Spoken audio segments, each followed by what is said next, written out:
4x² plus ky² equal to 18, यही तो है देखो। अच्छा, इसका मतलब x² अपॉन 18/4 दिखा, और माइनस y²/18/k दिखा, इज इक्वल टू कितना होगा 1। अब कह रहा है कि ये क्या है, रेक्टेंगुलर हाइपरबोला, तो ये कब होगा, जब 18/4 किसके बराबर होगा, -18/k के। सोच के देख लो फिर बताओ।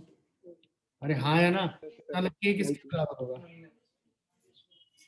तभी तो ये रेक्टेंगुलर हाइपरबोला होगा भाई। तो k जब -4 होगा तभी ये रिजल्ट वैलिड होगा, अदरवाइज इस रिजल्ट के वैलिडेशन का कोई मतलब नहीं है। दिखा कि नहीं भाई। और स्टार मार्क करके अगर कहीं नोट करना है तो ये लिख लो कि भाई ax² plus 2hxy plus by² plus 2gx plus 2fy plus c equal to 0, ये रिप्रेजेंट करता है रेक्टेंगुलर हाइपरबोला।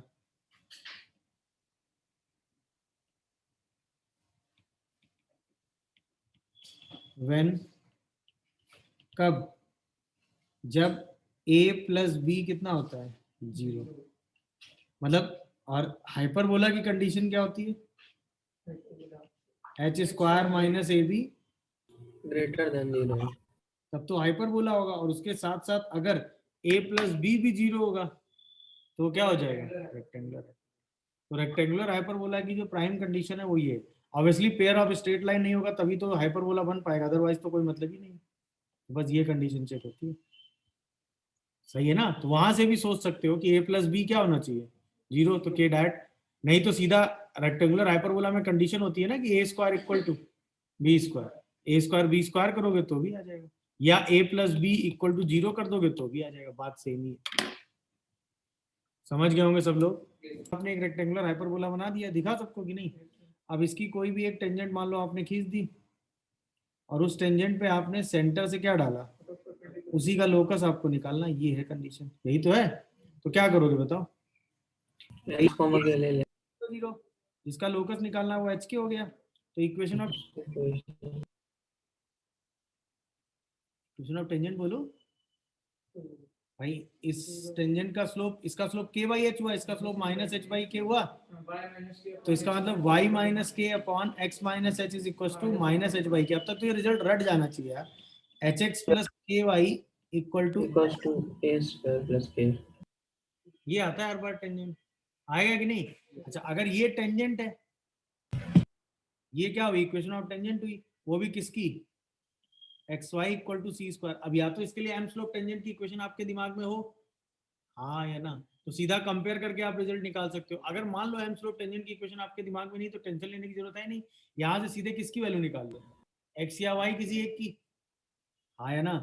तो y की वैल्यू कितनी आएगी देखो, h² प्लस k² बाई के, हाँ है ना, अरे बोलो, -hx, अरे हाँ है ना, यही वैल्यू उठा के क्या रख दो यहाँ पर, तो क्या आएगी, x into h² plus k² minus hx equal to c² के।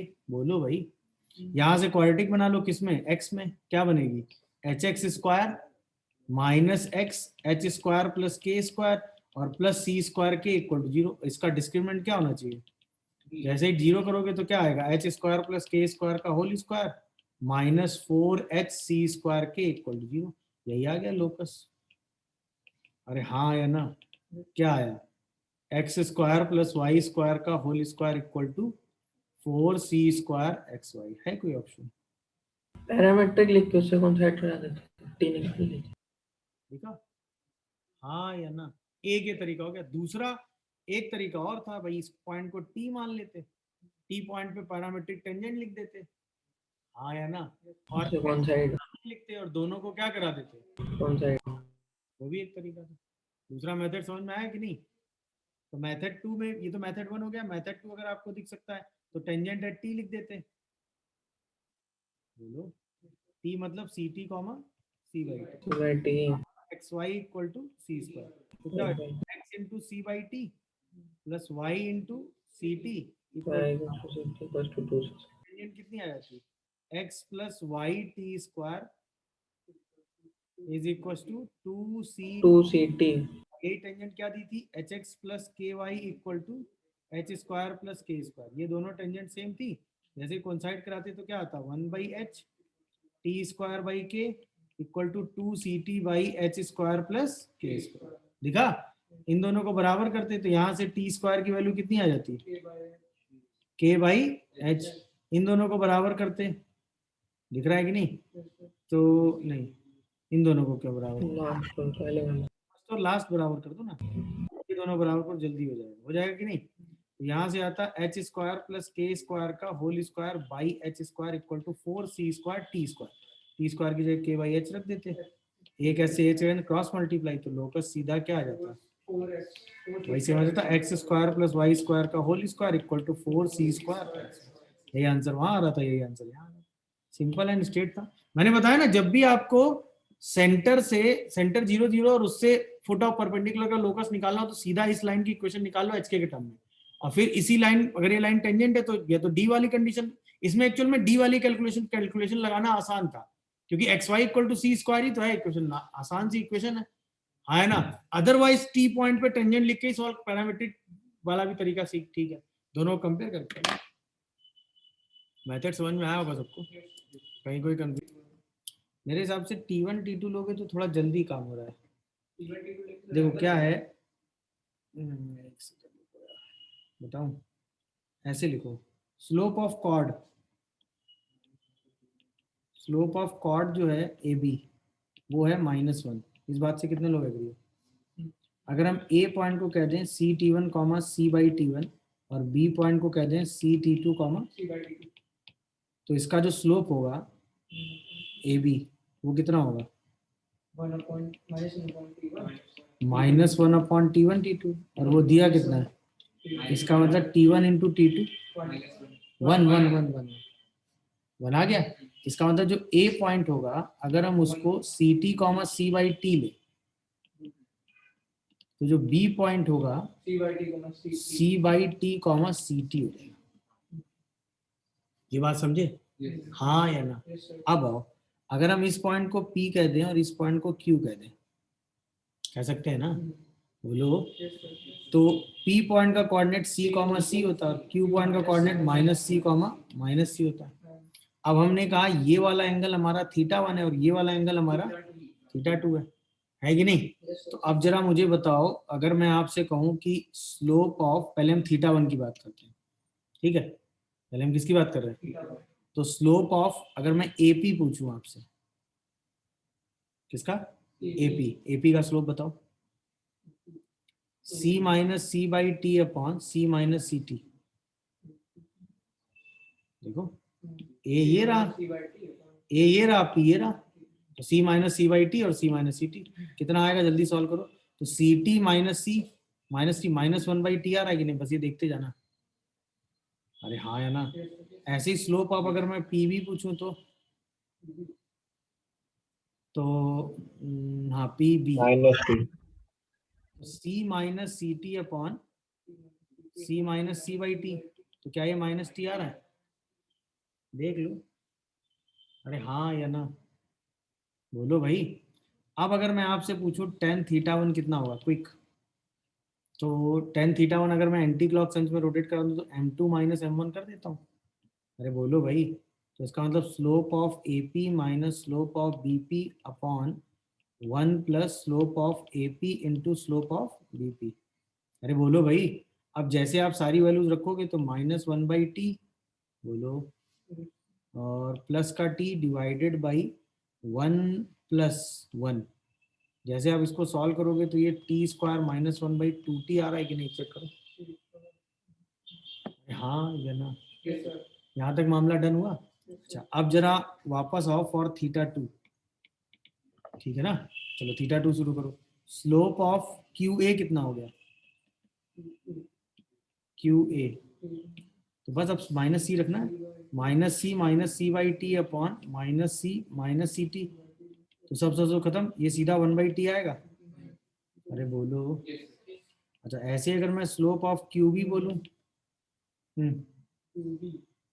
तो same -C minus C T upon T आ जाएगा, माइनस सी बाई टी, तो ये टी आ जाएगा, हाँ है ना। अब अगर मैं टेन थीटा टू आपसे पूछूं तो कितना आएगा, 1/t माइनस टी अपॉन 1+1, अरे हाँ है ना। तो ये minus T square minus 1/2t आएगा। इसका मतलब हम क्या कह सकते हैं, इसका मतलब हम क्या कह सकते हैं कि जो टेन थीटा वन है वो माइनस टेन थीटा टू है। इसका मतलब वो ten of pi minus theta two है। इसका मतलब थीटा वन जो है वो पाई माइनस थीटा टू है। इसका मतलब theta one plus theta two कितना है, दैट इज 1। नहीं समझे, दिखा कि नहीं भाई, ये था खेल। बोलो भाई।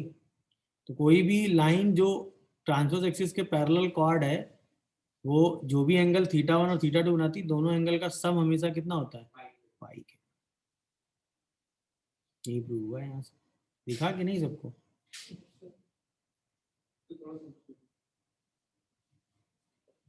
देख लीजिए, कोई कंफ्यूजन आ रहा हो तो बताइए। 22 दो पॉइंट है, एक्स वाई इक्वल टू 1 है, तो सी की वैल्यू तो 1 होगी। इसका मतलब पॉइंट टी कॉमा 1/t और T2 कॉमा 1/t हो जाएगा। इस बात से तो सब लोग एग्री कर रहे होंगे। अरे बोलो यार। एक वेरिएबल स्ट्रेट लाइन जिसका स्लोप 4 है और वो इसको दो पॉइंट पे टच करती है, सपोज ऐसी एक लाइन मान लेते हैं, ये T1 हो गया और ये T2 हो गया, ठीक है ना। इस पॉइंट को P कह दो और इसको Q। तो P पॉइंट का कोऑर्डिनेट आप लिखने वाले हैं C तो 1 ही हो गया। इसका मतलब T1 कॉमा 1/T1 और Q पॉइंट क्या लिखने वाले हो, T2 कॉमा 1/T2। तो इसका स्लोप क्या हुआ PQ का, -1/T1 T2 यार, ये क्या हो गया 4। T1 T2 कितना आ गया, नहीं हाँ -1/4। जहाँ पड़ेगी वहां हम इसको यूज करेंगे, ठीक है। अरे हाँ या ना। चलो आगे बढ़ते हैं हम लोग। T1 T2 की वैल्यू हम निकाल चुके हैं। अब आपसे ये कहा गया है कि एक जो पॉइंट है जिसका लोकस आपको चाहिए, जो कि इसी PQ लाइन पर ही है कि नहीं, और इसको किस रेशियो में डिवाइड कर रहा है, 1:2 के रेशियो में। तो इस पॉइंट को h कॉमा k कह देते हैं। ये वाला पॉइंट है T1 कॉमा 1/T1 और ये वाला पॉइंट है T2 कॉमा 1/T2। तो इसका मतलब T2 plus 2T1 is equal to 3h। देख लो, अरे सही है ना। और 1/T2 plus 2/T1 equal to 3k, दिखा कि नहीं। तो दूसरी वाली इक्वेशन को अगर आप ध्यान से देखोगे, 1/T2 प्लस 2/T1 ये 3k है। इसका मतलब T1 plus 2T2 equal to 3k T1 T2। T1 T2 कितना है, इसका मतलब T1 प्लस 2T2 कितना आ गया, और 2T1 प्लस T2 कितना आ गया। दो इक्वेशन किस में आ गई, दो इक्वेशन किस में आ गई, T1 T2। यहां से हम किसकी वैल्यू निकाल लें, T1 T2 की, और वो वैल्यू उठा के कहाँ रख दें, इसके बाद आंसर आ जाएगा। नहीं समझे, समझे कि नहीं भाई। यहां से हम किसकी वैल्यू निकाल लें, T1 T2 की, और उसको उठा के कहाँ रख दें, बोलो भाई। T1 T2 में हमारे सामने तीन इक्वेशन आ चुकी है, तो दो को सॉल्व करके T1 T2 निकालो HK के टर्म में, और तीसरी वाली में वैल्यू रख दो। कर लोगे कि नहीं। अब वैल्यू कैसे निकालोगे वो तो आप आराम से कर ही लोगे। पहले इक्वेशन में 2 से मल्टीप्लाई करो, दिखा, और दूसरी इक्वेशन से उसको क्या कर दो, सबट्रैक्ट। बोलो भाई। तो 3T2 कितना आ गया, -3h प्लस k/2, 3 खत्म। T2 की वैल्यू आ गई 2h plus k/2 with minus, दिखा कि नहीं। अच्छा दूसरी वाली इक्वेशन में 2 से मल्टीप्लाई कर दो, 4T1 plus 2T2 equal to 6h। अब दोनों इक्वेशन को फिर से क्या करो, तो -3T1 इक्वल टू -3 कॉमन क्या बचेगा, k/4 प्लस 2h, 3 अभी भी खत्म। तो T1 कितना आ गया, k plus 8h/4। T1 into T2 कितना दिया हुआ है, -1/4। यही दोनों वैल्यू उठा के यहाँ रख दो, है कि नहीं। कितना आएगा बताओ, 8x plus y by 4 into 2x plus y by 2 is equals to 1 by 4. Minus minus खत्म, 4 खत्म, मल्टीप्लाई कर दो तो 16x स्क्वायर प्लस 8 और 2 10xy plus y square minus 2 equal 0 है। कोई ऑप्शन देखो। 16x square plus y square plus 10xy equal to 2 d. दिखा कि नहीं भाई? सीधा xy को एलिमिनेट करना तो बात हो गई खत्म। 2 में t1 t2 निकाल के तीसरे में वैल्यू रख के सीधा एलिमिनेशन मार देना था। जैसे आप एलिमिनेट करते सीधा अगली लाइन में आंसर मिल जाता। छोड़ा था, आपसे कहा था आप कर लेना, याद हो अगर नहीं होगा। जब आपके पैकेज में एक्सरसाइज का ही लास्ट क्वेश्चन था ये, दिखाऊं वो क्वेश्चन तो खैर मुझे कराना था, चलो अब हो गया तो अच्छी बात है। ये वाला देखो, ये रहा, देखो ना, rectangular hyperbola and this orthocentre of this triangle and orthocentre is this. यही तो आया था अभी, minus C t 4 comma C by t 4। यही तो आया भाई, जहाँ पे t4 की वैल्यू कितनी है -1 upon t1 t2 1 upon t1 t2। दिख रहा है कि नहीं? तो उसका प्रूफ भी यही हो गया जो अभी आपने किया। समझ गए होंगे सब लोग? हाँ बेटा बोलो, हमें पता था ना इसलिए।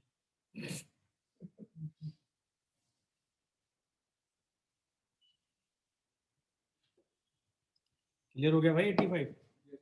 चलो आ जाओ लॉजिकली और आते हैं अगले पे। अब कौन सा 87 ना? 87 तो आसान है यार। अगर आप ये एक प्रॉपर्टी आपने पढ़ी होगी, अगर आपको ध्यान होगा कि कोई भी कोनिक सेक्शन जो अपनी टेंजेंट पर बाइसेक्ट होता है हाइपरबोला होता है। और अगर किसी रेक्टेंगुलर हाइपरबोला के एसिम्प्टोट्स कोऑर्डिनेट एक्सिस हैं तो उस रेक्टेंगुलर हाइपरबोला की इक्वेशन क्या होती है? xy equals to c। खत्म। c निकाल लेंगे इससे। सी निकल आया वही पॉइंट।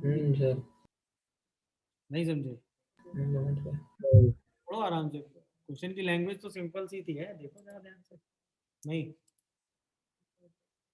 भाई, क्वेश्चन क्या कर रहा है कि एक कोनिक सेक्शन है जो कि कहां से पास कर रहा है 2, 4 such that the segment of any tangent at any point contact this bisected point of tangency. दिखा कि नहीं? अरे बोलो भाई। Then foci of the conic are. कौन सा भाई? आपने एक प्रॉपर्टी पढ़ी है ना एसिम्प्टोट्स के बारे में, ध्यान करो भाई। एसिम्प्टोट्स पर नहीं कोई भी प्रॉपर्टी पढ़ी ना, कोई भी टेंजेंट आप खींचते हो हाइपरबोला पे, वो एसिम्प्टोट्स को जिन 2 पॉइंट पे कट करती है, उन 2 पॉइंट का जो मिड पॉइंट होता है वो क्या होता है? Point of contact of the tangent. अब क्वेश्चन फिर से पढ़ो कि एक कोनिक सेक्शन है जो कि 2, 4 से पास कर रहा है और the segment of any of it tangent contained between coordinate axis is bisected at point of contact। तो इसका मतलब जो ये दोनों लाइनें हैं वो क्या है? है ना? और अगर ये बाइसेक्ट हो रही है तो इसका मतलब कोनिक क्या है? बस। और वो भी रेक्टेंगुलर हाइपरबोला, वो भी जिसके लिए क्या है? पास कर रहा है। इसका मतलब अरे बोलो यार, सी की वैल्यू 2√2 आ गई। सी की वैल्यू कितनी हो गई? अब हमें क्या चाहिए? इसके फोकस चाहिए थे। फोकस तो आपको पता ही कितने होते हैं, c√2 कॉमा c√2 मतलब 2√2 इंटू √2 कॉमा 2√2 इंटू, इसका मतलब 4,4 एंड 4, -4 आंसर सी हो गया सीधे सीधे। नहीं समझे? यस सर आ गया। क्लियर है कि नहीं बताओ? वैसे तो इसका प्रूफ है, नहीं हो रहा है ये बताओ भाई। X Y equal to C square है और Y square equal to 4ax है, तो यहाँ से मेरे हिसाब से आप x की वैल्यू रख दो उठा के। अरे बोलो, दोनों को अगर आप सॉल्व करना चाह रहे हो तो यहाँ से x की वैल्यू रख दो, तो y square equal to 4ac square by y आएगा सर। तो वाई क्यूब कितना आ गया? 4ac square. तो वाई की वैल्यू कितनी आ गई? 4ac स्क्वायर की पावर 1/3 ना, अरे हाँ है ना। अच्छा अगर यहाँ से हम किसकी वैल्यू रखते, x की वैल्यू रख देते, सॉरी y की वैल्यू रख देते, तो c की power 4/x² equal to 4ax आता। अब x क्यूब कितना आता, c की पावर 4/4a, तो x की वैल्यू अब कितनी आती, c की पावर 4/4a की पावर, ये आ रहा है x और y।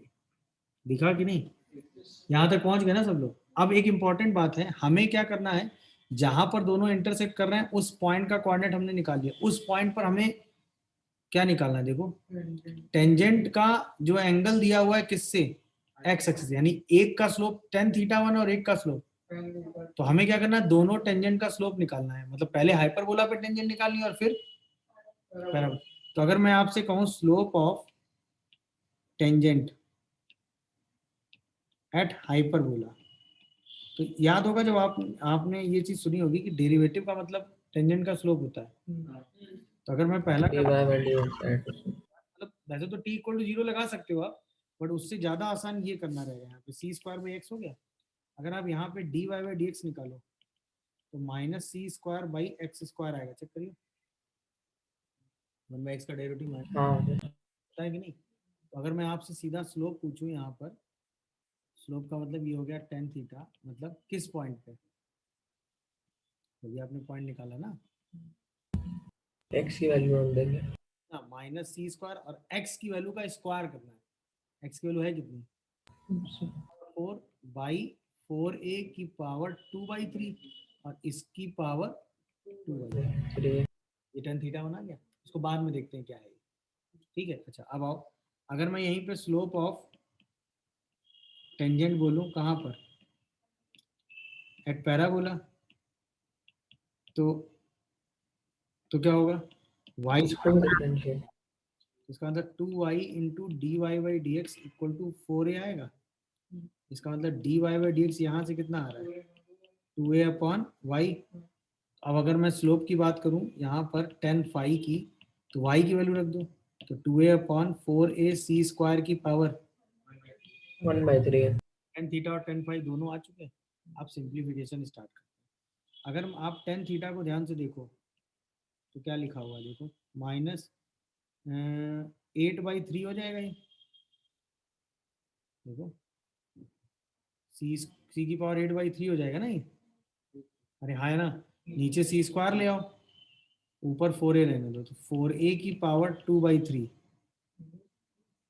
बोलो भाई, और डिवाइड बाई क्या कर दो, c की पावर 8/3 -2 मतलब 2/3, 2/3 आते देख लो सब लोग। इसका मतलब ये रिजल्ट क्या बन गया, 4a/c की power with minus 2/3 tan theta done. अब जरा tan phi पे आओ, tan phi क्या दिया हुआ, c की पावर 2/3 तो नीचे आई, सिर्फ a की पावर एडजस्ट करनी है ना, सिर्फ किसकी पावर एडजस्ट करनी है, a की। एडजस्टमेंट में लो जरा, क्या करोगे, ऊपर पूरी पावर ऊपर ले जाएंगे, ये गए, तो 2 की पावर कितना बनेगा, 1 - 2/3, और a की पावर कितना बनेगा, 1 - 1/3, और यहाँ पे c की पावर 2/3। देख लो सब लोग, सही लिखा है। तो ये बन जाएगा c की पावर 2 की पावर 1/3 और a की पावर 2/3। अरे बोलो भाई, तो ये कितना आ जाएगा, हाँ तो 2 की पावर 1/3 इंटू a/c की पावर 2/3 चाहिए, 4 अंदर चाहिए और पावर में 2/3 बाहर चाहिए, अरे हाँ है ना। तो हम 2 की पावर 2 से, मतलब इसमें 2 से ऊपर नीचे मल्टीप्लाई करें तो 2 की पावर 2/3 बन जाएगा, 4 से नहीं। हमें अगर इसको देखना है अंदर ले जाकर तो ये क्या बनेगा, ध्यान से देखते रहिएगा बस। 2 की पावर 1/3 है ये, तो अगर हम 2 की पावर 1/3 से ऊपर नीचे मल्टीप्लाई करें तो ये 2a की पावर 2/3 और c की पावर 2/3 बन जाएगा, देखो नहीं समझे, यहाँ तक ओके हो, चलो। इसका मतलब 2 की पावर 1/3 तो एक नीचे आ ही रहा है। अब अगर इसमें हम इसको 4 बनाना चाहते हैं तो 2 की पावर 2/3 और ले लें ऊपर, और डिवाइड कर आया ना। तो अल्टीमेटली हम 2 से ऊपर नीचे मल्टीप्लाई कर दें बस। तो ये रिजल्ट लिखा हुआ है 1/2 4a/c की पावर 2/3। चेक कर लेना आराम से घर में बैठे। दिखा, दिख रहा है ना इसका?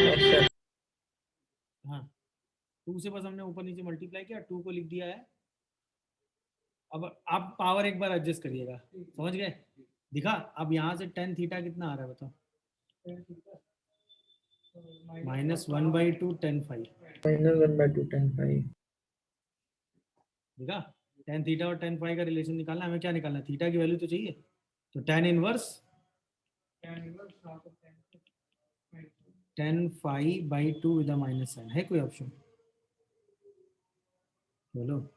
पैरामीट्रिक से जल्दी हो गया। नहीं, हमें थीटा चाहिए ना, तो 2 -2 वाला ऑप्शन चाहिए, ये है। हाँ, जो भी चाहिए, थीटा फाई जो निकालना निकला। हो गया कि नहीं बताओ? हाँ सर। डन हो गया।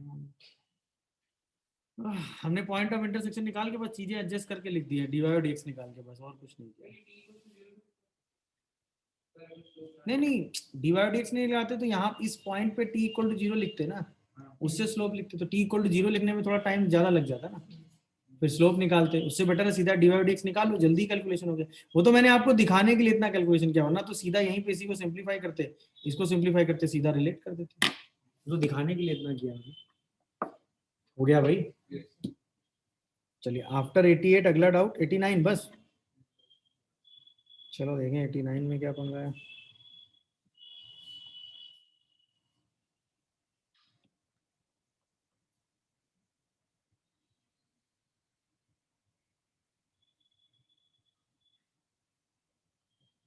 आ जाओ भाई 89 देखते हैं। कह रहा है कि tangent of hyperbola xy = c²। क्या अगर मैं आपसे पूछूं xy = c², तो इसका पैरामीट्रिक पॉइंट कितना होता है? ct, c/t। तो टेंजेंट एट t बोलो जरा। CTy plus CYT है C/T है 2c² CTy xc/t y c। plus YCT equals to 2c²। आप ध्यान से देखो, या 2 2c² t plus yt = 2c आता है ना, तो जो t पॉइंट का कोऑर्डिनेट आएगा वो आएगा 2ct, 0, और जो t डैश का कोऑर्डिनेट आएगा वो आएगा 2c/t, 0, 2c/t। 0,2c। 0, 2c/t। दिखा? अब बताओ, ये दोनों पॉइंट आपने निकाल लिए हैं, ये t रहा, ये t डैश रहा, और p पॉइंट आपको क्वेश्चन में पता ही है कितना। ये तो पता है ना, कितना पता है? ct, c/t। तो डेल्टा एरिया नहीं निकाल पाए? अरे बोलो भाई, पहला एरिया डेल्टा आ जाएगा 1/2 ct c/t 1, 2ct 0, 1, 0, 2c/t और 1, एरिया निकल आएगा। ये तो हाइट दी है परपेंडिकुलर, ऐसे निकल जाएगा। क्या कह रहे हो? ये तो मतलब परपेंडिकुलर लाइन दी हुई है ना। लाइन परपेंडिकुलर नहीं, अच्छा सॉरी, एरिया गलत निकालना है। एन और एन टी दो अलग अलग एरिया निकालो। हाँ सर, n भी निकालना पड़ेगा। पहले अब नॉर्मल निकालो, एरिया तो बाद में। हाँ, नॉर्मल एट पी बोलो जरा। x(x1 - y(y1) x1² - y1²। Sorry, सही लिखा है मैंने, देख लो। हाँ, अब इसके लिए जरा बोलो। हाँ, इसके लिए वही दोनों पॉइंट। हाँ, एन और एन डैश। एन के लिए क्या जीरो करोगे? n आ जाएगा CT⁴ - c/t³ 0। सी कैंसिल, एक टी से टी कैंसिल, तो क्या आ रहा है? CT⁴ -4 -1 into c/t। देखिए, देखो ये आ रहा है, देख लो आराम से।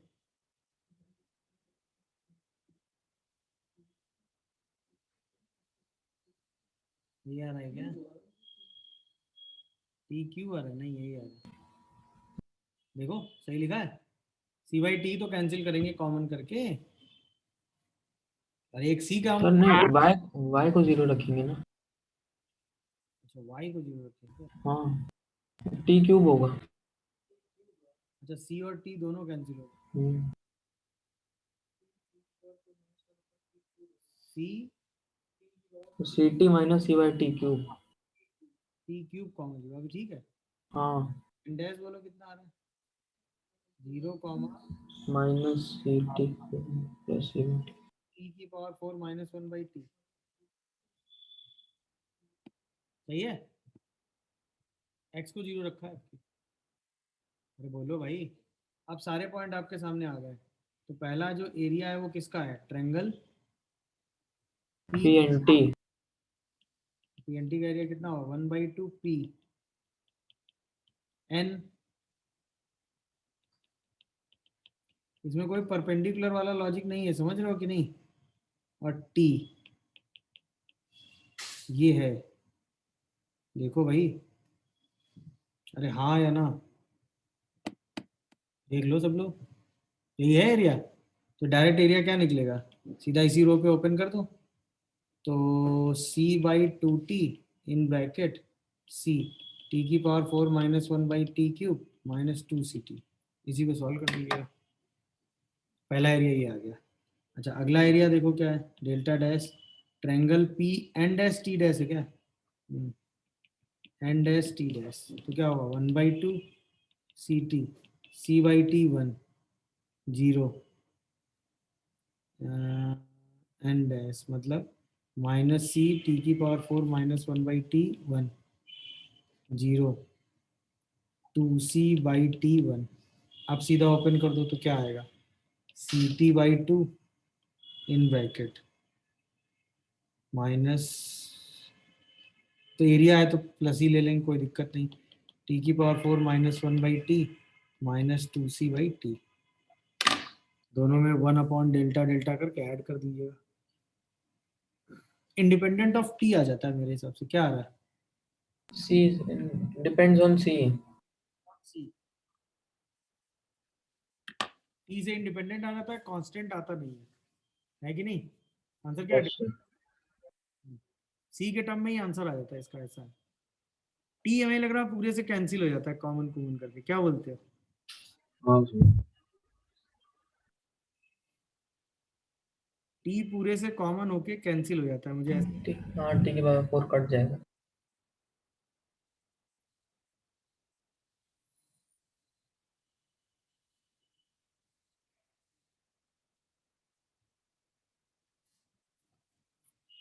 डिपेंड अपॉन किस पे आ जाता है, 2/c² है शुरू करेंगे। कह रहे हो कौन से चैप्टर से शुरू करेंगे। कॉम्प्लेक्स नंबर,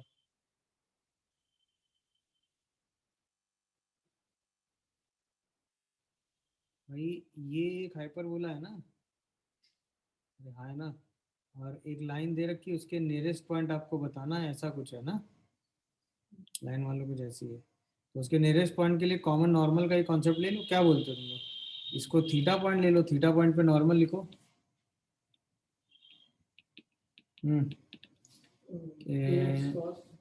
ए मतलब √24x cos theta plus √18y cot theta equal to a² plus होता है, तो 24 + 18 कितना हो गया, 42, 42। यही तो हुआ। यहाँ से इसका स्लोप बताओ,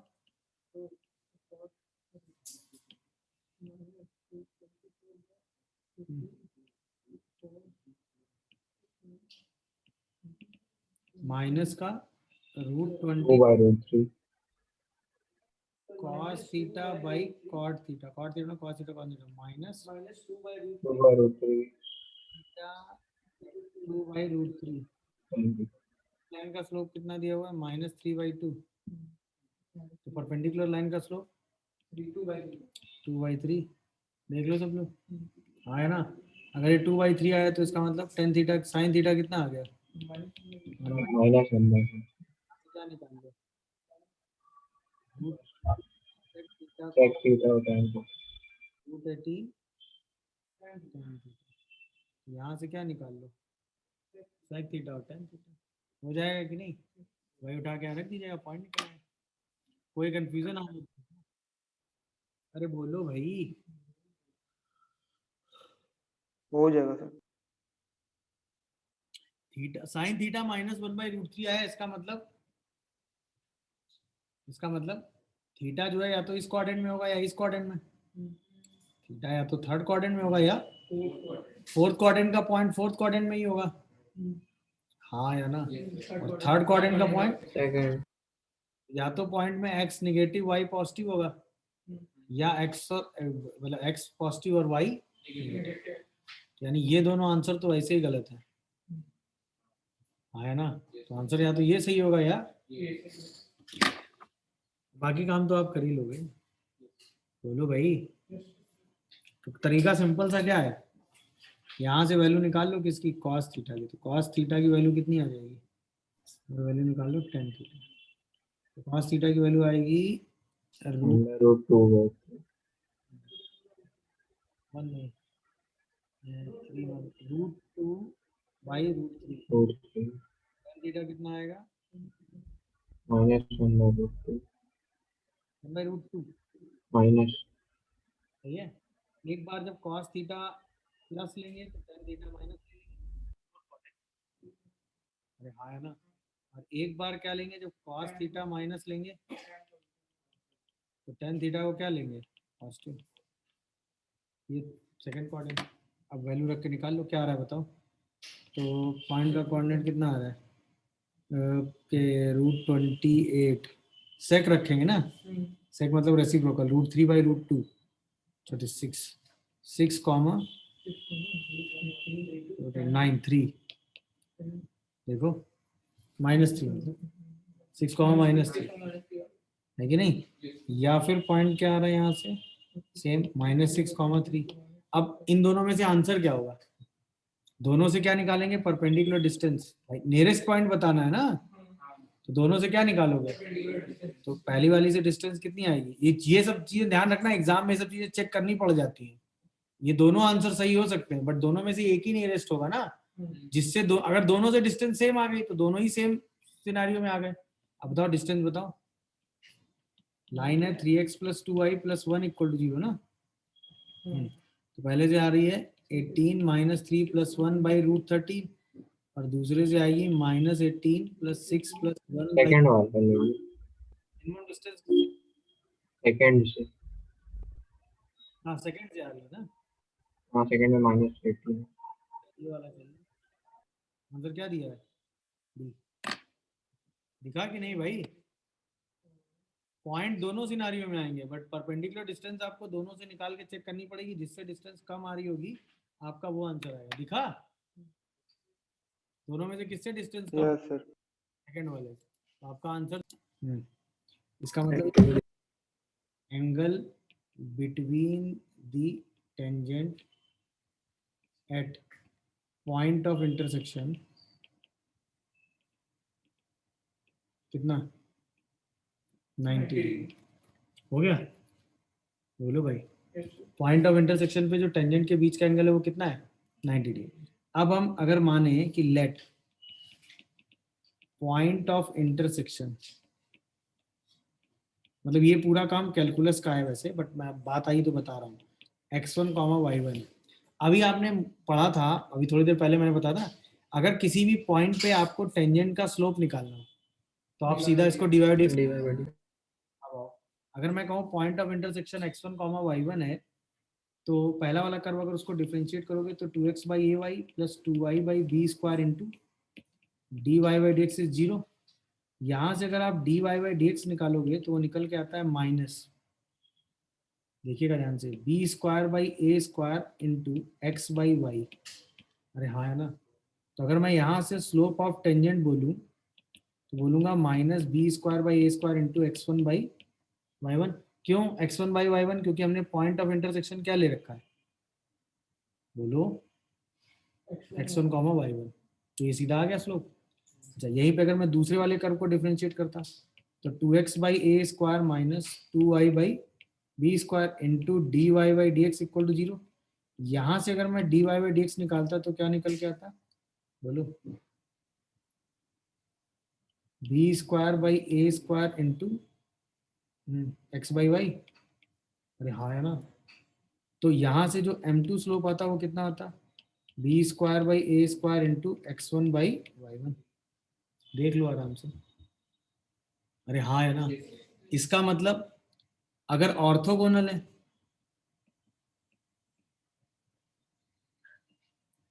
तो फिर m1 इंटू m2 -1।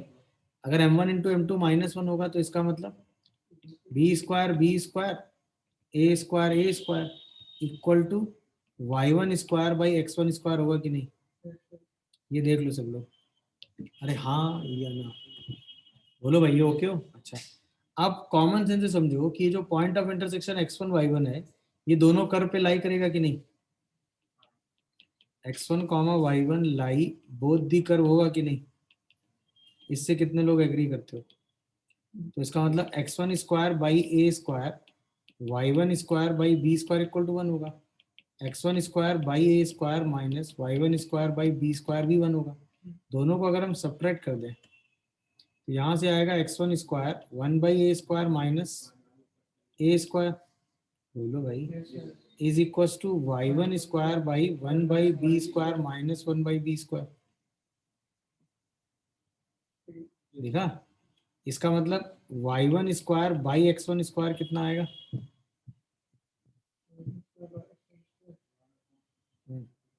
सेम लिखा तो है, 1 by A square minus 1 by A square upon 1 by B square minus 1 by B square. Check कर लो आराम से। नहीं कुछ गड़बड़ हो गया, ये साइन बदल दीजिए। अभी ठीक है, सही है। 1 बाई बी स्क्वायर माइनस क्या दोनों ऐड हो रहे हैं ऐसा?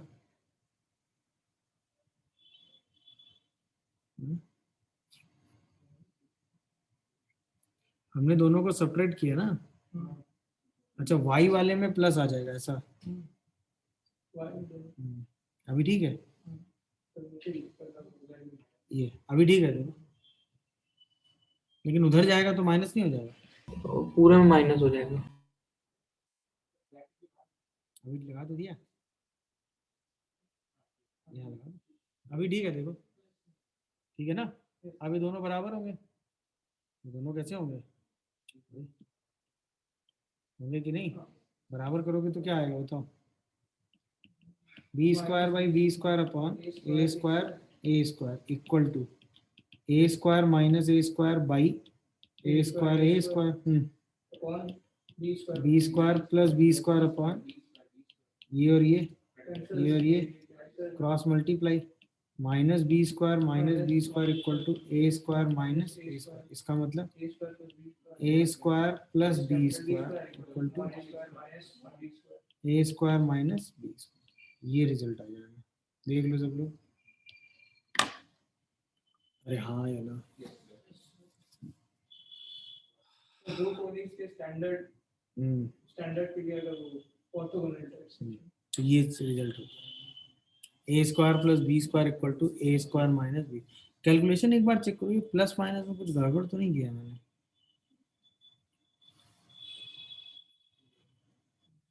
दोनों इक्वेशन को मैंने यहाँ पर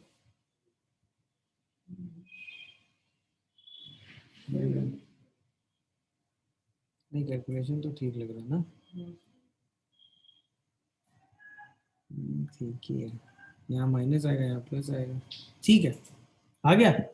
तो अगर ये दोनों कर्व एक दूसरे को ऑर्थोगोनल कट करते हैं तो कंडीशन होती है A square plus B square equal to A square minus B square. ये कंडीशन समझ में आई?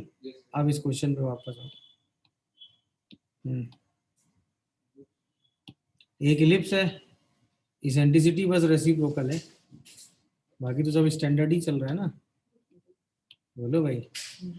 तो आपको क्या दिया हुआ है? एक इलिप्स दिया हुआ है क्या, मतलब हाइपरबोला दिया है ना, x square by half y square by half equal to 1। इसकी इसेंट्रिसिटी √2 है। अरे रेक्टेंगुलर हाइपरबोला। अच्छा ये इक्वेशन होगी x² / a² + y² = b² = 1। ये एलिप्स होगा, दोनों ऑर्थोगोनल है, इसका मतलब a² + b² = a² - b² होगा। इसका मतलब a² - b² कितना होगा 1, हाफ प्लस हाफ। अरे हाफ प्लस हाफ ना। अच्छा इसेंट्रिसिटी कितनी होगी इसकी 1/√2, रेसिप्रोकल है ना, है कि नहीं? तो इसका मतलब इसेंट्रिसिटी कितनी आएगी √1 - b² / a², क्योंकि a² b² से बड़ा है ना। अरे बोलो भाई, समझ में आया कि नहीं? इसका मतलब यहाँ से b² / a² की वैल्यू कितनी आ जाएगी 1 - हाफ हाफ। अरे बोलो हाफ आएगा कि नहीं? इसका मतलब a² को क्या लिखोगे 2b², तो b² की वैल्यू कितनी आ जाएगी 1, तो a² की वैल्यू कितनी आएगी 2। इसका मतलब एलिप्स क्या आएगा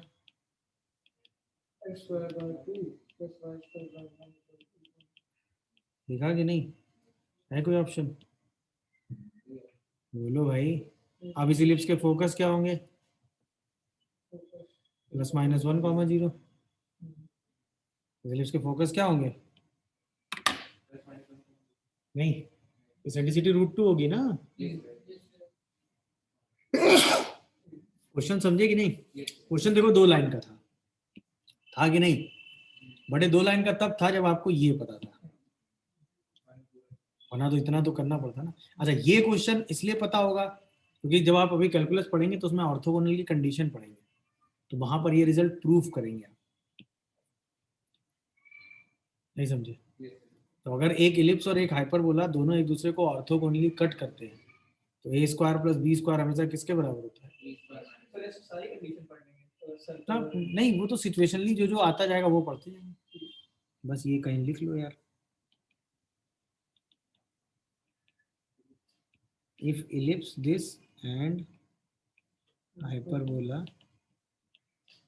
this cuts each other orthogonally, तो कंडीशन होती है a² + b² = a² - b²। भेज देंगे, मेरे टाइम हो गया, ठीक है ना? चलिए 32 के बाद इसमें और कोई डाउट बचा है आपका? खत्म रही है? चलिए अभी हम PDF आपको भेजे दे रहे हैं, ठीक है?